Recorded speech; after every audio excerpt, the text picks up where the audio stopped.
नमस्कार प्रिय विद्यार्थियों, आप सभी का यस ITI टेक्निकल क्लासेज में स्वागत है। आज की क्लास में हम नीमी के सारे इम्पोर्टेंट क्वेश्चन पढ़ेंगे और ये सीरीज हमारी इलेक्ट्रीशियन ट्रेड थ्योरी की चल रही है जो सेकेंड ईयर स्टूडेंट के लिए है। तो यह सीरीज आगे भी चलती रहेगी। आज की सीरीज में हम क्वेश्चन नंबर 61 से 80 नंबर क्वेश्चन तक हम लोग सारे क्वेश्चन का हल करेंगे और सभी क्वेश्चन हम अच्छे से पढ़ेंगे। तो आप लोग एंड तक बने रहिए।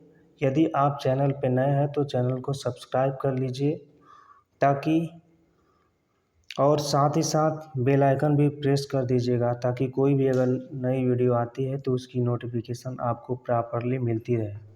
तो चलिए आज की क्लास का आगाज़ करते हैं और देखते हैं सीरीज का 61 क्वेश्चन और आज की क्लास का पहला क्वेश्चन। एम्पलीफायर सर्किट का प्रकार क्या है? तो यह एम्पलीफायर सर्किट जो है कॉमन कलेक्टर एम्पलीफायर है। कॉमन कलेक्टर एम्पलीफायर में क्या होता है कि कॉमन इनपुट व आउटपुट दोनों में कॉमन होता है। कॉमन कलेक्टर एम्पलीफायर में जो कलेक्टर होता है इनपुट व आउटपुट दोनों में कॉमन होता है, इसलिए इसे क्या बोलते हैं? कॉमन कलेक्टर एम्पलीफायर बोलते हैं। तो यह सर्किट कॉमन कलेक्टर एम्पलीफायर की है। चलिए अगला क्वेश्चन देखते हैं। नेक्स्ट क्वेश्चन है 62 नंबर। 62 नंबर क्वेश्चन क्या है? 220 वोल्ट RMS AC वोल्टेज का पीक वोल्टेज क्या है? क्वेश्चन है 220 वोल्ट RMS AC वोल्टेज का पीक वोल्टेज क्या है? तो पीक वोल्टेज बराबर क्या होता है? पीक वोल्टेज बराबर होता है √2 इंटू RMS वैल्यू। तो इसमें हम क्या करेंगे? RMS वैल्यू का मान रखेंगे। तो चलिए हम लोग RMS वैल्यू का मान रखते हैं और देखते हैं कि कितना आता है। तो √2 इंटू RMS वैल्यू कितना दिया है? 220 वोल्ट। तो हम यहाँ पे रखेंगे 220 वोल्ट। अब इसका हम अगर गुणा करते हैं तो √2 का मान क्या आएगा? 1.414 आता है इंटू इसमें गुणा करेंगे आप 220 का। तो अगर गुणा करते हैं तो आपका उत्तर आ जाएगा 311.17 वोल्ट। यानी इसका सही विकल्प कौन सा है? बी वाला इसका सही विकल्प है। बी वाला इसका सही विकल्प है 311.17 वोल्ट।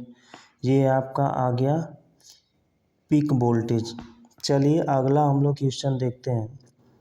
अगला क्वेश्चन 63 नंबर है। 63 नंबर क्वेश्चन क्या कह रहा है? 63 नंबर क्वेश्चन क्या कह रहा है? CRO के इनपुट प्रतिबाधा को कैसे बढ़ाया जा सकता है? तो CRO के इनपुट प्रतिबाधा को बढ़ाने के लिए क्या करना पड़ेगा? हमें प्रोब में प्रतिरोध को जोड़ना पड़ेगा। क्या करना पड़ेगा? CRO के प्रोब में प्रतिरोध को क्या करना पड़ेगा? जोड़ना पड़ेगा। तो इसका सही विकल्प कौन सा होगा? पहला इसका सही विकल्प है by adding resistance to CRO probe, यानी CRO प्रोब में प्रतिरोध को जोड़ना। चलिए अगला हम लोग क्वेश्चन देखते हैं। अगला क्वेश्चन कौन सा है? तो आपका 64 नंबर क्वेश्चन है। 64 नंबर क्वेश्चन है। 64 नंबर क्वेश्चन क्या कह रहा है? 0.2 माइक्रोसेकेंड के टाइम बेस सेटिंग के साथ 5 डिवीज़न द्वारा कवर किए गए CRO स्क्रीन द्वारा प्रदर्शित सिग्नल की आवृत्ति क्या है? तो इसका सही विकल्प क्या होगा? 1000 होगा। कितना होगा? 1000 किलो हर्ट्ज होगा। इसका सही विकल्प डी होगा। चलिए अगला क्वेश्चन देखते हैं। अगला क्वेश्चन है 65 नंबर क्वेश्चन है। 65 नंबर क्वेश्चन क्या कहता है, रेडियो में क्या खराबी आएगी अगर पल्सेशन को रेक्टिफायर इनपुट से नहीं हटाया जाता है। पल्सेशन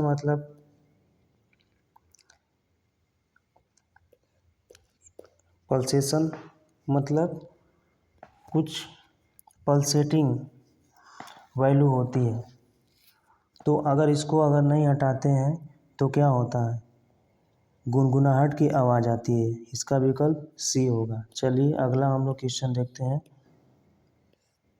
66 नंबर हम लोग क्वेश्चन देखते हैं। 66 नंबर क्वेश्चन क्या कह रहा है कि रिक्तीकरण कैसा व्यवहार करता है। रिक्तीकरण कैसा व्यवहार करता है। रिक्तीकरण का मतलब होता है डिप्लीशन लेयर। डिप्लीशन लेयर होता है। तो डिप्लीशन लेयर के क्या होता है, डिप्लीशन लेयर क्या होता है, यह एक कुचालक क्षेत्र होता है। क्या होता है, यह एक कुचालक क्षेत्र होता है। कुचालक क्षेत्र क्यों होता है, कुचालक क्षेत्र इसलिए होता है क्योंकि इस क्षेत्र में कोई भी मूवेबल चार्ज नहीं होता है, यानी गतिमान चार्ज नहीं होता है। इस वाले क्षेत्र में कोई भी मूवेबल गतिमान चार्ज नहीं होता है। गतिमान चार्ज नहीं होता है, यानी तब इस डिप्लीशन लेयर में कैसा चार्ज होता है, तो इस डिप्लीशन लेयर में आयन होते हैं। कौन कौन से आयन होते हैं, एक होता है एक्सेप्टर आयन, एक एक्सेप्टर आयन होता है, और दूसरा कौन सा होता है, तो दूसरा होता है डोनर आयन। कौन सा होता है, डोनर आयन। ठीक है, तो ये एक्सेप्टर आयन और डोनर आयन डिप्लीशन लेयर में पाए जाते हैं, और डिप्लीशन लेयर में इलेक्ट्रॉन नहीं पाए जाते हैं और साथ ही होल भी नहीं पाए जाते हैं। तो एग्ज़ाम में पूछता है कि कौन सा ऐसा क्षेत्र है जिसमें इलेक्ट्रॉन और होल नहीं पाए जाते हैं, तो वो कौन सा क्षेत्र होता है, डिप्लीशन लेयर होता है। तो चलिए हम लोग अगला क्वेश्चन देखते हैं। अगला क्वेश्चन आपका है 67 नंबर क्वेश्चन है आपका। 66 के वोल्टेज लाभ और ट्रांजिस्टर के 100 बीटा के साथ कॉमन एमिटर एम्पलीफायर का शक्ति लाभ क्या होगा। तो इसका सही विकल्प कौन सा होगा, डी होगा। इसका शक्ति लाभ क्या होगा, 6600 होगा। चलिए अगला हम लोग क्वेश्चन देखते हैं। अगला क्वेश्चन है 68 नंबर। अगला क्वेश्चन है 68 नंबर। चलिए 68 नंबर क्वेश्चन देखते हैं। क्या प्रभाव है अगर SCR को चालन में लॉन्च किया जाता है तो DC में गेट करंट हटा लिया जाता है। तो ऐसा इसलिए करते हैं कि जब चालन होता है उस समय, तो गेट अगर हम हटा लेते हैं, गेट करंट अगर हटा लेते हैं, तो चालन की जो स्थिति होती है वो क्या होती है, ख़त्म हो जाती है, यानी गेट चालन पर नियंत्रण खो देता है। ठीक है, तो इसका सही विकल्प कौन सा होगा, डी इसका सही विकल्प होगा।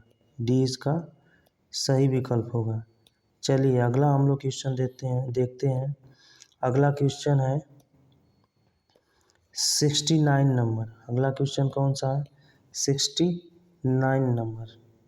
69 नंबर क्वेश्चन क्या कहता है, जे फैट में पिंच ऑफ वोल्टेज क्या है। जे फैट का फुल फॉर्म क्या होता है, जे फैट का फुल फॉर्म क्या होता है, जे फैट का फुल फॉर्म होता है जंक्शन फील्ड इफेक्ट ट्रांजिस्टर होता है। फील्ड इफेक्ट ट्रांजिस्टर होता है। ठीक है,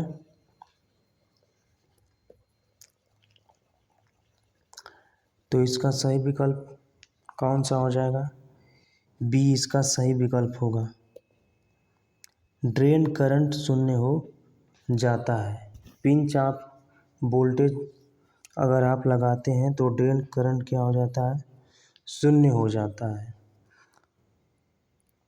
चलिए अगला हम लोग क्वेश्चन देखते हैं। 70 नंबर क्वेश्चन है। 70 नंबर क्वेश्चन क्या कह रहा है? लाल, नीला, काला अंकित किए गए कंडक्टर के रंग से कौन सा आपूर्ति इंगित करता है? तो इसका सही विकल्प होगा तीन तार डीसी आपूर्ति प्रणाली। ये तीन तार डीसी आपूर्ति प्रणाली को डीसी आपूर्ति प्रणाली को क्या करता है? इंगित करता है। चलिए हम लोग अगला क्वेश्चन देखते हैं। अगला क्वेश्चन कौन सा है? 71 नंबर है। 71वां क्वेश्चन क्या कह रहा है? तारों को गुच्छा करने के लिए कौन से केबल बंधों का उपयोग किया जाता है?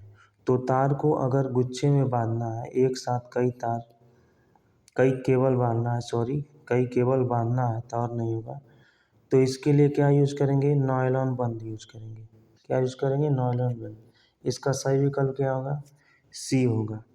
चलिए अगला हम लोग क्वेश्चन देखते हैं। अगला क्वेश्चन है 72वां क्वेश्चन। 72वां क्वेश्चन क्या कह रहा है? पैनल बोर्ड असेंबल में किस उपकरण से बचा जाता है? तो पैनल बोर्ड में हम क्या लगाते हैं? सेंसर लगाते हैं। सेंसर क्या करता है?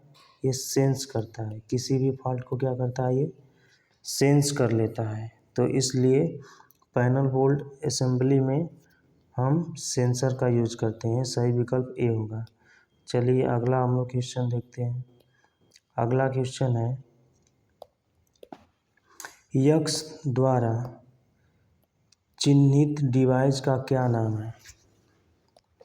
तो इसे हम क्या कहते हैं? सहायक संपर्क कहते हैं। ऑक्सिलरी कॉन्टैक्ट बोलते हैं। इसको क्या बोलते हैं? ऑक्सिलरी कॉन्टैक्ट बोलते हैं। इसका काम क्या है? कॉन्टैक्टर को होल्ड करना। कॉन्टैक्टर को क्या करना? होल्ड करता है। होल्ड करने में सहायक होता है। ठीक है, तो ये आप जो फिगर देख रहे हैं किसका है? DOL स्टार्टर का फिगर है। चलिए हम लोग अगला क्वेश्चन देखते हैं। अगला क्वेश्चन कौन सा है? तो अगला क्वेश्चन है 41 नंबर। अगला क्वेश्चन है 41 number. Control panel wiring assembly का क्या नाम है? इसका नाम पूछ रहा है, तो इसे बोलते हैं डीन रेल। क्या बोलते हैं? Dean rail. इसका ऑप्शन ए सही होगा। डीन रेल का क्या कार्य है? डीन रेल पर क्या करते हैं? MCB को बिठाते हैं। MCB को क्या करते हैं? स्थापित करते हैं, इंस्टॉलेशन करते हैं। ठीक है, चलिए अगला हम लोग क्वेश्चन देखते हैं। अगला क्वेश्चन कौन सा है? 75 नंबर क्वेश्चन है। 75 नंबर क्वेश्चन क्या कह रहा है? परिपथ में इंगित डिवाइस का नाम क्या है?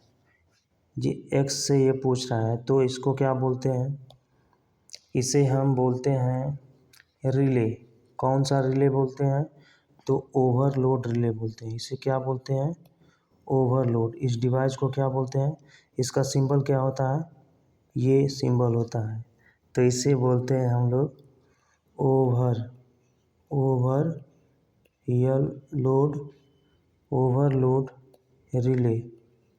Overload relay trip.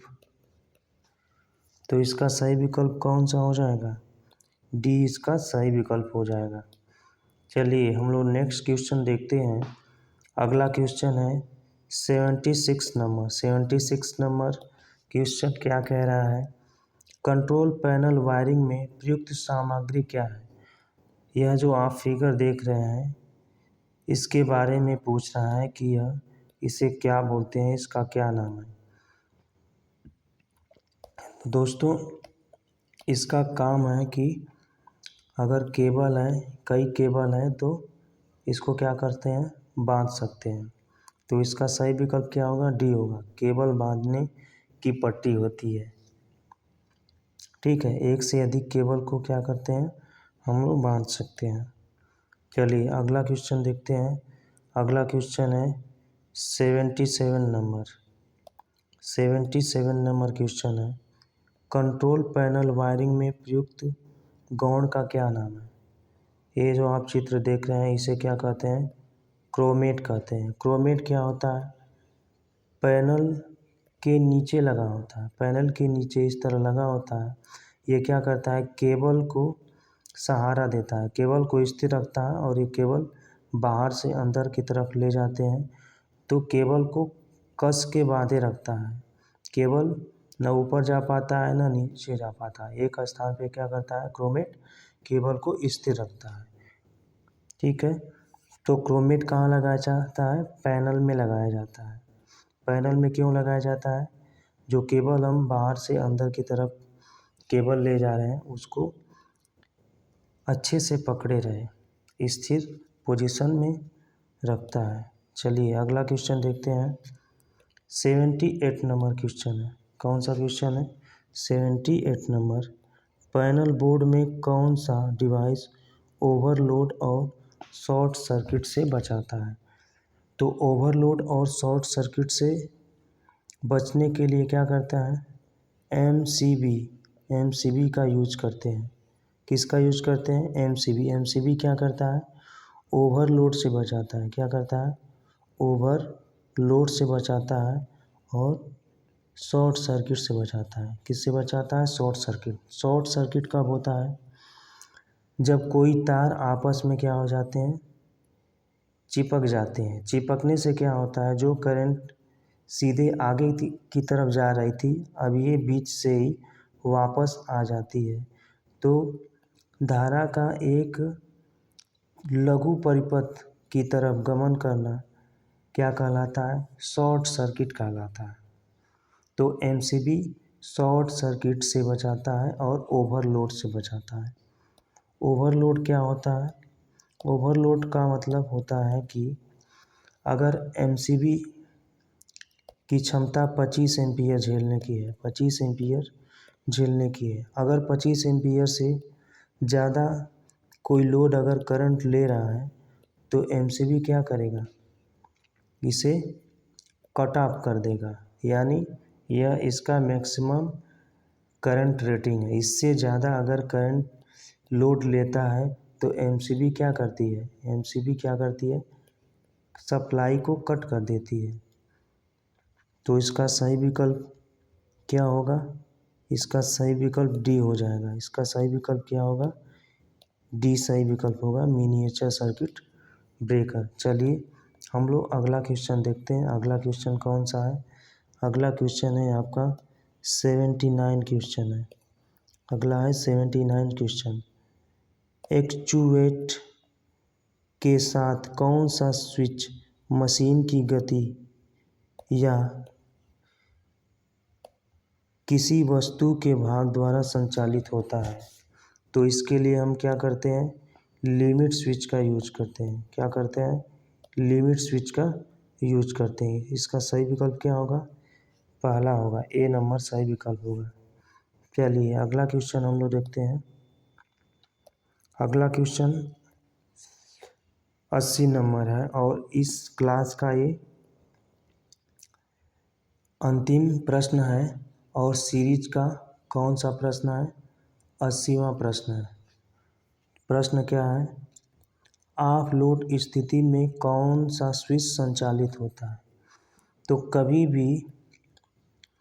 कभी भी इंसुलेटेड स्विच को क्या करते हैं, ऑफ स्थिति में प्रचालित करते हैं, ऑफ स्थिति में प्रचालित करते हैं, ठीक है। इंसुलेटेड नहीं, सॉरी, आइसोलेटेड आइसोलेटेड स्विच को ऑफ स्थिति में प्रचालित करते हैं। तो आइसोलेटेड स्विच तभी काम में लेते हैं जब स्विच क्या हो, सप्लाई क्या हो, बंद हो, सप्लाई क्या हो, कट हो। कभी भी इस आइसोलेटेड स्विच को ऑन करना हो या ऑफ करना है तो सबसे पहले क्या करते हैं, सप्लाई कट कर देते हैं। सप्लाई क्या करते हैं, सप्लाई कट कर देते हैं, सप्लाई को कट कर देते हैं। और कट करने के बाद तब आइसोलेटिंग स्विच का प्रयोग करते हैं, यानी आइसोलेटिंग स्विच से सर्किट को क्या करते हैं, ऑन और ऑफ करते हैं। तो दोस्तों आज की वीडियो में बस इतना ही। इसी तरह हमारी यह सीरीज नीमी एमसीक्यूज की चलती रहेगी और यह नीमी एमसीक्यूज के सभी क्वेश्चन आपके एग्ज़ाम के लिए काफ़ी इम्पोर्टेंट है। तो जितने भी इलेक्ट्रीशियन ट्रेड के स्टूडेंट हैं जो सेकेंड ईयर में हैं वो काफ़ी अच्छे से तैयारी करें, उनके लिए ही यह क्लास चलाई जा रही है। तो आप लोग अपने सुझाव कमेंट बॉक्स में ज़रूर दें। चैनल पे नए हैं तो चैनल को सब्सक्राइब कर लीजिए, बेल आइकन प्रेस कर लीजिए। धन्यवाद।